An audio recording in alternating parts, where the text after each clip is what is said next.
चंद्रपुर राज्य में पीतम्बर नाम का एक गरीब ब्राह्मण रहता था। कथा सुनाकर, धार्मिक कार्य कराकर उसे जो भी धन मिलता उससे जैसे तैसे अपने परिवार का पालन पोषण करता था। उसके परिवार में उसकी पत्नी कल्याणी, 2 बेटे और एक बेटी थी।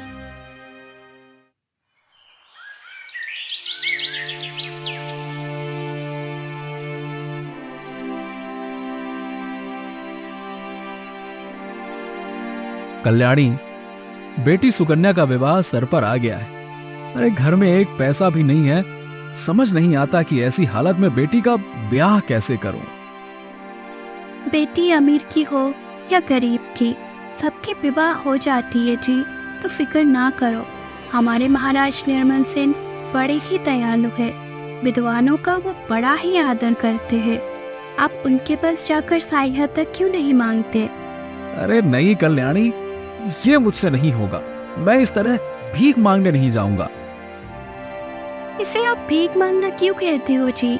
राजा का काम है देना और ब्राह्मण का काम है लेना। आप एक अच्छे काम के लिए मांगेंगे, इसमें संकोच की क्या बात है? हाँ ठीक है कल्याणी, तुम कहती हो तो मैं महाराज के पास जाऊंगा। परंतु महाराज के विचित्र आदत के बारे में तो तुम जानती ही हो। वो उसी की सहायता करते हैं जो उनके द्वारा ली गई बुद्धिमानी की परीक्षा में उत्तीर्ण हो जाता है। हाँ क्यों नहीं, ये तो सारा राज्य जानता है जी। हाँ, और यही तो दिक्कत है। महाराज मेरी भी परीक्षा लेंगे। यदि मैं असफल रहा तो मेरी बड़ी बेइज्जती हो जाएगी, सबके सामने वो भी। आप हार के विषय में क्यों सोचते हो जी? माँ सरस्वती से अपनी जीत की कामना करें और वहाँ पर जाइए। मुझे पूरा विश्वास है कि आप सफल होकर ही लौटेंगे। और मेरी मानिए तो अपने दोनों पुत्रों को भी साथ में ले जाइए, वे आपकी सहायता करेंगे। पत्नी की बात मानकर ब्राह्मण राजा के पास जाने के लिए राजी हो गया। वो अपने दोनों पुत्रों के साथ राजमहल की तरफ चला गया। वो मन में सोच रहा था, अरे आज तक मैंने किसी से भी एक पैसे की सहायता नहीं मांगी। आज मुझे किसी से मांगते हुए बड़ा ही विचित्र लग रहा है। और न जाने राजा मुझसे क्या पूछ ले। अगर मैं जवाब नहीं दे पाया तो?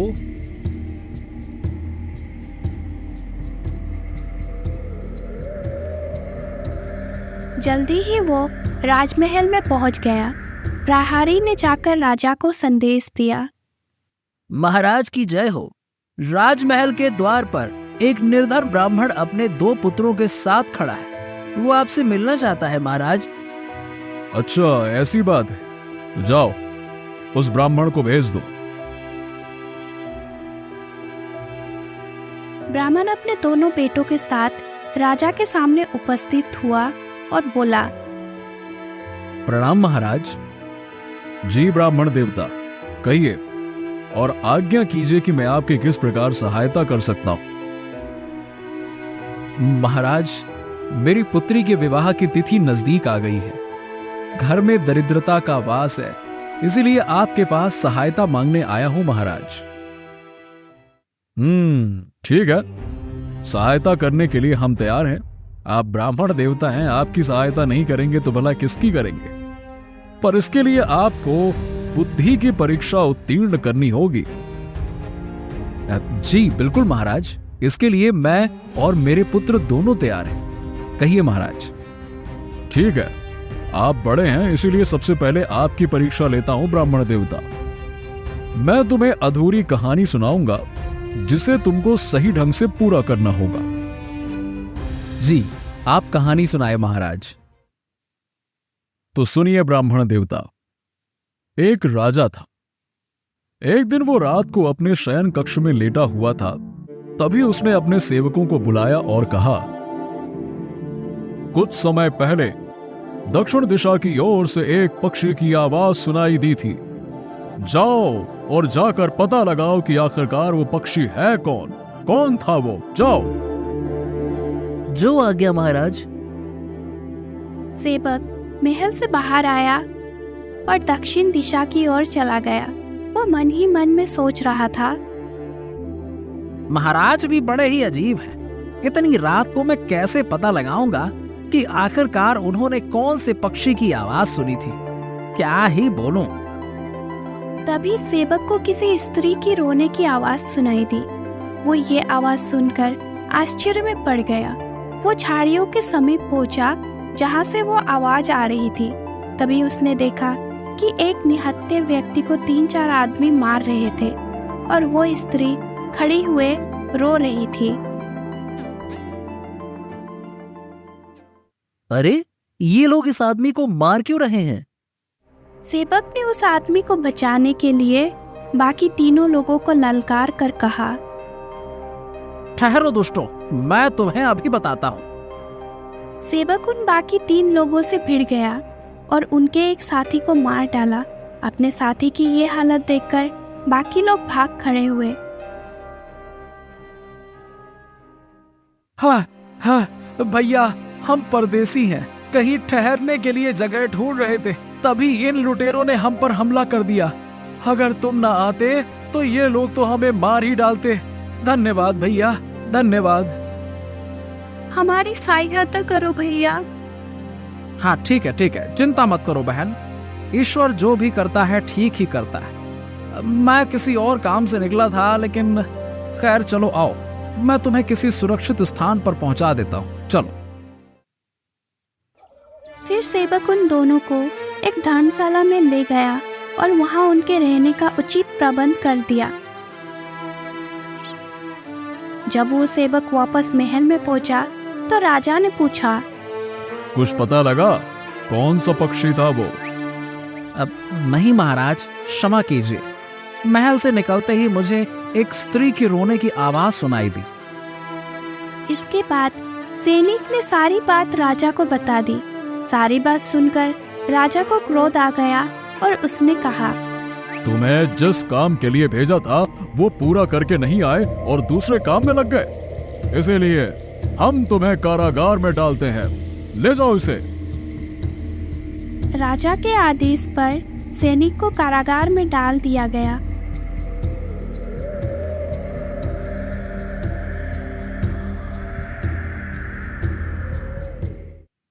उससे अगली रात को राजा को फिर से उसी पक्षी की आवाज सुनाई दी। आज राजा स्वयं उस पक्षी के खोज में निकल पड़ा। वो उस दिशा में अभी कुछ ही दूर गया था कि तभी उसे झाड़ियों में कुछ लोग दिखाई दिए। उस झाड़ी के पीछे कुछ लोगों का गृह प्रतीत हो रहा है। वो कुछ नजदीक और गया और उन लोगों की बातें सुनने लगा। वहां पर 2 आदमी मौजूद थे। उनमें से एक ने कहा, जैसे भी हो भाई, हमें महल के गुप्त ठिकानों का पता लगाना है, ताकि विजयनगर के राजा को बताकर उनसे उचित इनाम प्राप्त कर सकें। हाँ भाई, तुम बिल्कुल ठीक कहते हो, हम दोनों मिलकर इस काम को अंजाम देंगे, ठीक है।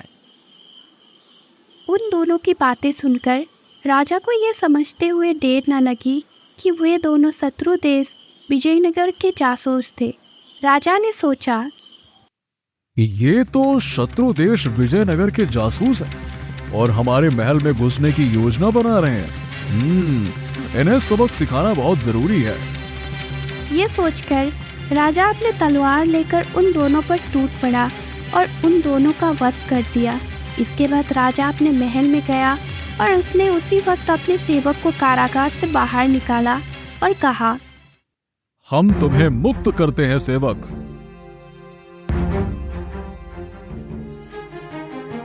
ब्राह्मण देवता, तो कहानी के अनुसार जब राजा सेवक को एक बार दंड दे चुका था, फिर उसने उसे मुक्त क्यों किया, बता सकते हो? अभी बताता हूँ महाराज, तो आप मेरी बात सुनिए। राजा ने सेवक को मुक्त करते हुए उससे ये कहा था, सैनिक, तुम निर्दोष हो। उस पक्षी का पता लगाने हम स्वयं भी गए थे। शत्रु देश के गुप्तचरों का भांडाफोड़ तो कर सके, मगर हम परिंदे की जानकारी नहीं प्राप्त कर सके। हमें समय और परिस्थितियों को देखकर ही चलना पड़ता है। वही तुमने भी किया, इसलिए जाओ, तुम निर्दोष हो।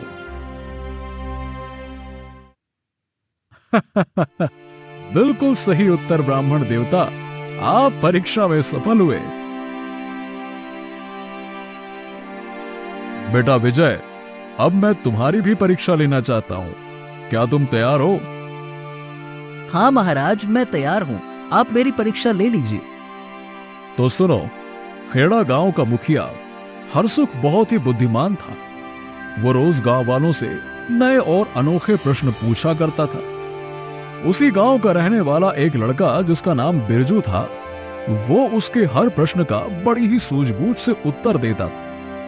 एक दिन मुखिया ने बिरजू से पूछा, अरे ओ बिरजू, क्या तुम कोई ऐसे 2 व्यक्तियों को ला सकते हो जिनमें से एक ने कभी सच ना बोला हो और दूसरे ने झूठ? हाँ बिल्कुल मुखिया जी, मैं ऐसे आदमियों को ला सकता हूँ। आप बस मुझे 1 दिन का समय दीजिए, मैं ले आता हूँ। ठीक है बिरजू, जाओ, मैं तुम्हें कल तक का समय देता हूँ, जाओ।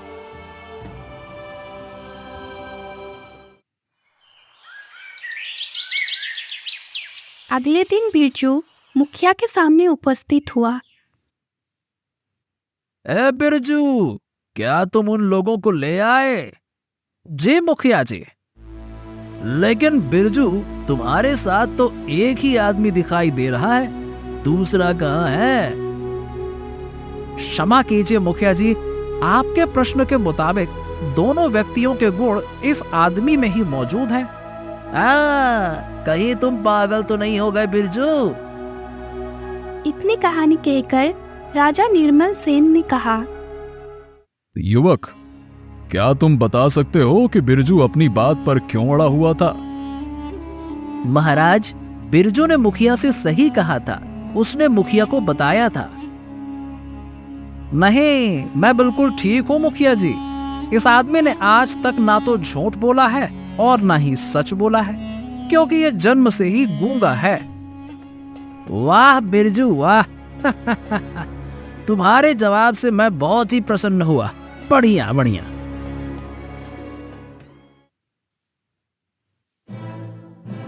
युवक, जिस बुद्धिमानी से तुमने कहानी पूरी की है, उससे हम बहुत ही खुश हुए। हम तुम्हारी भी इच्छा जरूर पूरी करेंगे। अब राजा निर्मल सेन ने दूसरे पुत्र से पूछा, अब युवक, क्या तुम परीक्षा के लिए तैयार हो? जी महाराज, मैं बिल्कुल तैयार हूं। आप प्रश्न पूछिए। तो सुनो, मैं तुम्हें उस समय की कथा सुनाता हूं जब मानव सभ्यता का विकास नहीं हुआ था। मानव नए नए आविष्कारों से अपनी सुख समृद्धि में वृद्धि करता चला आ रहा था। उस काल में एक जुलाहा रहता था जिसका नाम था बीरम। बीरम के 2 पुत्र थे, सूरज और चंद्र। उसकी पत्नी का निधन हो चुका था, इसीलिए पुत्रों की देखभाल उसे ही करनी पड़ती थी। उसके पुत्र बड़े ही नटखट थे। धीरे धीरे समय बीतता गया और दोनों पुत्र बड़े हो गए। बीरम अक्सर ये बात सोचा करता था, हाँ, काश इस घर को संभालने के लिए कोई स्त्री होती तो कितना अच्छा होता। अरे वो पूरा का पूरा घर साज संवार कर रखती। मैं कितना भागा हूं भगवान।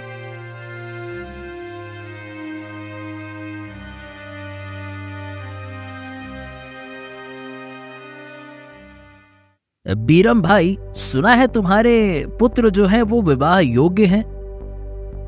आपने ठीक सुना है शंकर भाई, ये मेरे दोनों पुत्र सूरज और चंद्र हैं।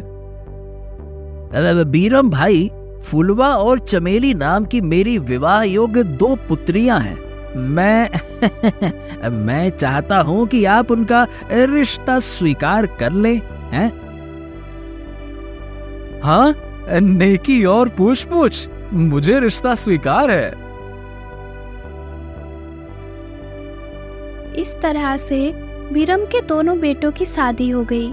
दोनों नई बहुएं आई और उन्होंने अस्त व्यस्त पड़े हुए घर को पूरा साज संवार दिया। हाँ, मैं यही तो चाहता था कि मेरे घर को कोई साज संवार दे और उसे रहने लायक बनाए। हाँ, आज मेरे मन की सारी मुराद पूरी हो गई। इस प्रकार खुशियों से भरा हुआ 1 वर्ष बीत गया और दोनों पुत्र वधुओं ने अपने ससुर से कहा, पिताजी, हमें अपने माता पिता से मिले हुए पूरा 1 वर्ष बीत गया है। हम 1 महीने के लिए उनके पास जाना चाहते हैं। नहीं बहुओं, मैं तुम्हें कहीं नहीं जाने दूंगा। अरे तुम्हारे आने से ये घर बस गया, तुम चली जाओगी तो ये फिर से उजाड़ जाएगा। ये सुनकर दोनों बहुएं अबाक रह गई।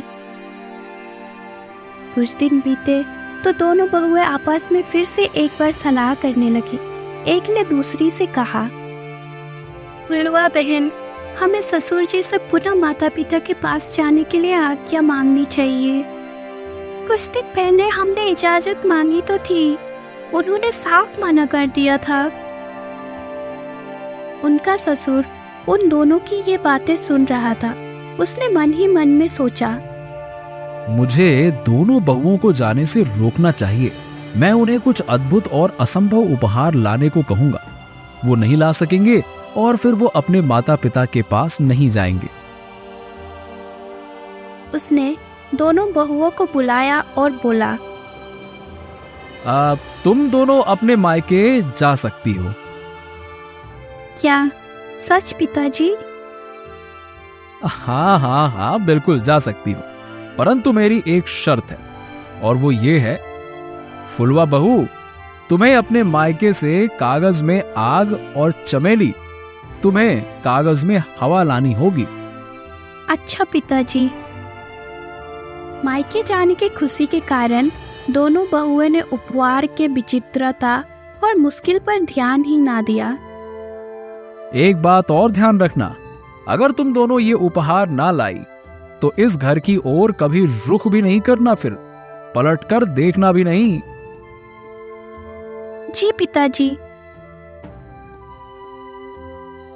दोनों बहुएं उसी दिन मायके चली गई और बीरम एक बार फिर से उदास रहने लगा। वो सोचता था, क्या ये बहुएं विचित्र उपहार ला सकेंगी? और यदि ना लाई तो वो घर में नहीं आएंगी और ये घर एक बार पुनः उजाड़ हो जाएगा। दोनों बहुएं मायके में पहुंची, जहां पर उनका बहुत स्वागत किया गया।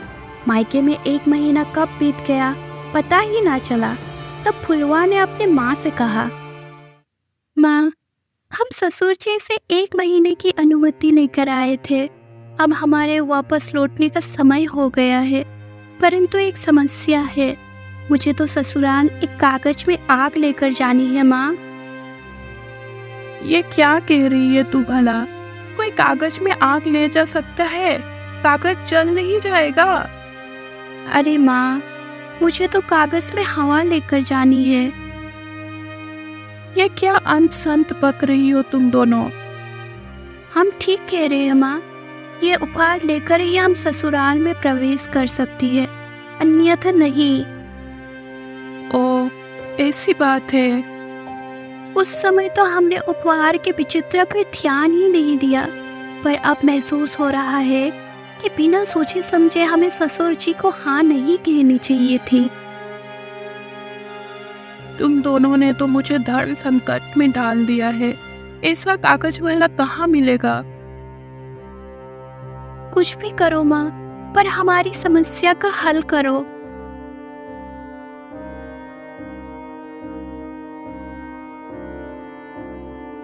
तुम फिक्र ना करो, मैं तुम्हें मतय प्रधान के पास लेकर चलती हूँ। वह बड़ा ही बुद्धिमान आदमी है, अवश्य ही हमारी समस्या का हल वो निकाल देंगे।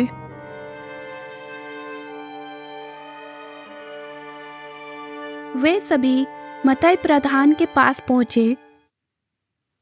प्रधान जी, तुम बस्ती के सबसे बुद्धिमान व्यक्ति हो। मेरी बेटियों की समस्या तुम ही हल कर सकते हो। फिर दोनों बहुओं ने अपनी पूरी समस्या मतय प्रधान को बता दी। प्रधान ने ये सुनकर कहा, चिंता मत करो बेटिया, ऐसा कौन सा काम है जो इंसान चाहे और कर ना सके, हैं? तो जल्दी से समस्याओं को हल कर दीजिए प्रधान जी, हम पर आपका यह बहुत ही उपकार होगा। तब महाराज निर्मल सेन ने कहानी को आगे कहते हुए पूछा, युवक, तो क्या तुम बता सकते हो कि मताई प्रधान ने समस्या का समाधान कैसे किया होगा? मताई प्रधान वाकई में बड़ा विद्वान था महाराज। अजीत ने आगे कहा। तो सुनिए महाराज, मताई प्रधान अपने घर के अंदर गया और कुछ ही देर में अपने हाथ में एक पंखा लेकर आया जो कागज की बनी हुई थी और बोला, लो चमेली, इस कागज के पंखे को ले लो, इसे डुलाने से हवा आएगी। इस प्रकार से कागज में तुम अपने ससुर के लिए हवा ले जा सकती हो। चमेली ने उसे डुलाकर देखा। वो सोचने लगी, सचमुच इस कागज में तो बड़ी ही ठंडी हवा भरी हुई है। अभी तुम लोग यहीं पर रुको, मैं तुम्हारी दूसरी समस्या का भी हल बनाकर लाता हूँ। मताई प्रधान फिर से अपने घर के अंदर गया और अपने काम में जुट गया। जल्द ही वो फिर से वापस आया और बोला, लो बेटी, कागज के इन कंडील को ले लो, इसमें तुम आग को ले जा सकती हो, ले लो। सचमुच अब बड़े ही बुद्धिमान हैं। आपने हमारी समस्या चुटकियों में हल कर दी।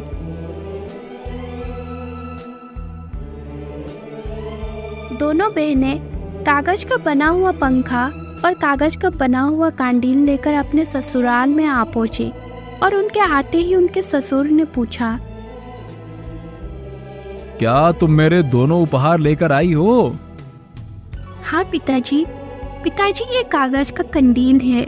दिन के समय हम द्वार पर लटका देंगे, जिससे घर की शोभा बढ़ेगी और रात को इसमें दीपक जलाने से ये प्रकाश फैलाएगी।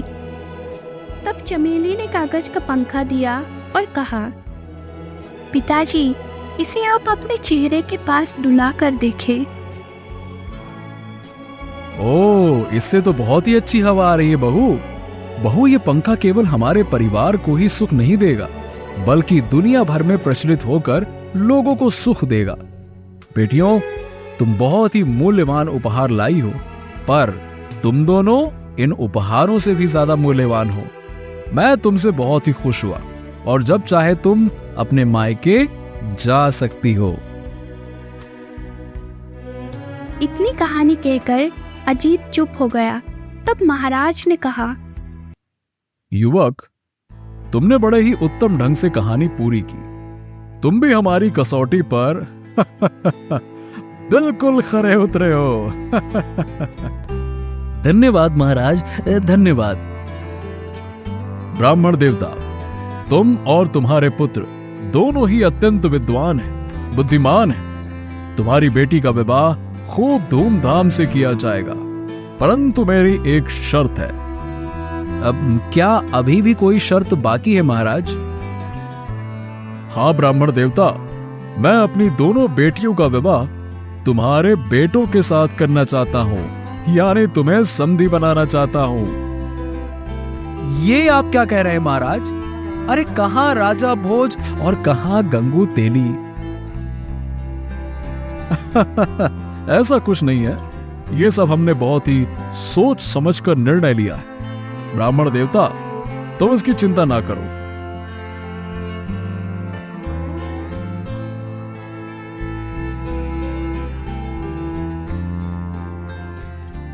जब रानी को इस निर्णय के बारे में पता लगा, तब उसने महाराज से कहा, यह आपने क्या किया महाराज? राज्य के साधारण युवकों के साथ राजकुमारियों का विवाह निश्चित कर दिया। महारानी, अजीत और विजीत निर्धन परिवार से हैं, परंतु वो साधारण नहीं है, वो बहुमूल्य नगीने हैं। बुद्धिमानी के मामले में वो बिल्कुल भी कम नहीं है और वो निश्चय ही हमारी बेटियों के पति बनने योग्य हैं। इसके बाद राजा निर्मल सेन ने पीतम्बर की बेटी सुकन्या का विवाह बड़े ही धूमधाम से राजमहल में ही करवाया और फिर अपने बेटियों का विवाह ब्राह्मण के दोनों बेटे अजीत और विजीत के साथ करवा दिया।